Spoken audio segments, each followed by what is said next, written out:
Hello नमस्ते everyone, स्वागत छ तपाईले आजको भिडियोमा।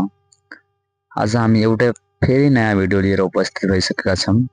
त्यो भिडियो तपाईको लागि एकदमै महत्त्वपूर्ण छ। तपाईले भिडियोलाई लास्टसम्म हेर्दिनु होला।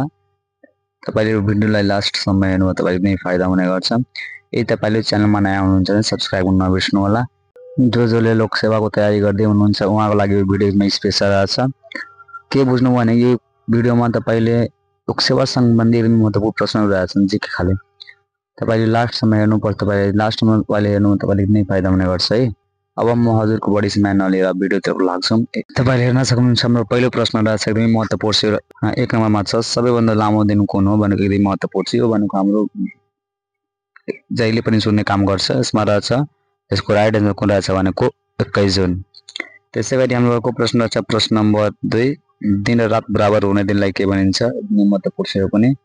दिन र रात बराबर हुने दिनलाई के भनिन्छ भने त्यसको राइट आन्सर कुन रहेछ तपाईको भनेको समाप्त भनिन्छ, समाप्त। त्यसैगरी प्रश्न नम्बर 3 रहेछ एकदमै महत्त्वपूर्ण पनि रहेछ तपाईको लागि। कपुरको देश उपनामले चिन्ने देश कुन हो? एकदमै महत्त्वपूर्ण छ। कपुरको देश उपनामले चिन्ने देश कुन हो? यसको राइट आन्सर कुन नाम रहेछ भनेको ताइवान रहेछ, ताइवान। त्यसैगरी हाम्रो अर्को प्रश्न रहेछ प्रश्न नम्बर 4 विश्वको सबैभन्दा होचो ठाउँ कुन? होचो भने गहिरो बुझ्नु है। विश्वको सबैभन्दा होचो ठाउँ कुन हो भनेको यसको राइट आन्सर कुन रहेछ भनेको मृत सागर। यो कहाँ अवस्थित छ भने इजरायलमा छ। मृत सागर कहाँ छ भने इजरायलमा छ। यदि तपाई च्यानलमा नयाँ हुनुहुन्छ भने सब्स्क्राइब गर्न नबिर्सनु होला है।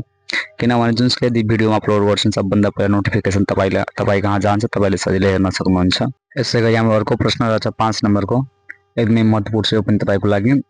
हिमचादरको उपनामले चिन्ने महादेश कुन हो? हिमचादरको उपनामले चिन्ने महादेश कुन हो? यसको राइट आन्सर कुन रहेछ हाम्रो भनेको अन्टार्कटिका, अन्टार्कटिका। फेरि तपाईको अर्को रहेछ प्रश्न नम्बर 6 रहेछ एकदमै महत्त्वपूर्ण छ। नेपालसँग सम्बन्धित छ, नेपालको भूगोलसँग सम्बन्धित छ। अनि सुदूरपश्चिमको सबभन्दा विकट जिल्ला कुन हो भनेको सुदूरपश्चिमको सबभन्दा विकट जिल्ला कुन रहेछ हाम्रो भनेको बाजुरा रहेछ। त्यसैगरी प्रश्न नम्बर 7 रहेछ एकदमै महत्त्वपूर्ण छ यो भनेको यो पनि नेपालको भूगोलसँग सम्बन्धित नै छ। तिप्टाल झरना कुन जिल्लामा पर्छ भने यसको राइट आन्सर कुन रहेछ भने टाप्लेजुङ जिल्लामा पर्ने गर्छ। तिप्टाल भनेको कहाँ पर्छ भने टाप्लेजुङ जिल्लामा। त्यसैगरी प्रश्न नम्बर 8 रहेछ यो पनि एकदमै महत्त्वपूर्ण छ तपाईको लागि। यो भनेको नेपालको के छ भने भूगोलसँग सम्बन्धित छ। काठमाडौँको उपत्यकालाई अर्को कुन नामले समेत चिनिन्छ भने यसको चाहिँ राइट आन्सर रहेछ हाम्रो भनेको नागदह। त्यसैगरी प्रश्न नम्बर 9 रहेछ एकदमै महत्त्वपूर्ण छ यो पनि तपाईको लागि। 9 नम्बर प्रश्न यस्तो रहेछ कि अन्तिम किराँती राजा को हुनुहुन्छ? यो नेपालको इतिहाससँग सम्बन्धित छ। अन्तिम किराँती राजा को हुनुहुन्छ भने यसको राइट आन्सर तपाईको कुन रहेछ भने गस्ती हुनुहुन्छ। त्यसैगरी प्रश्न नम्बर 10 यो भनेको साइन्ससँग सम्बन्धित छ।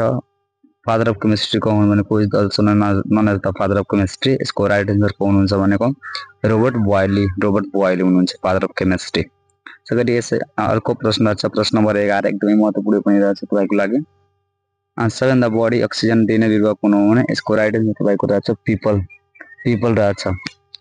प्रश्न नम्बर 12 पहिलो कृत्रिम फाइबर कुन हो भनेको यसको अप्सन राइट आन्सर कुन रहेछ हाम्रो भनेको आइस रहेछ है। यदि तपाईँ च्यानलमा नयाँ हुनुहुन्छ सब्स्क्राइब गर्न नबिर्सनु होला है। त्यसैगरी हाम्रो अर्को प्रश्न रहेछ प्रश्न नम्बर 13 रहेछ एकदमै महत्त्वपूर्ण छ पनि तपाईको लागि। एकदमै महत्त्वपूर्ण छ, अति नै आवश्यक छ।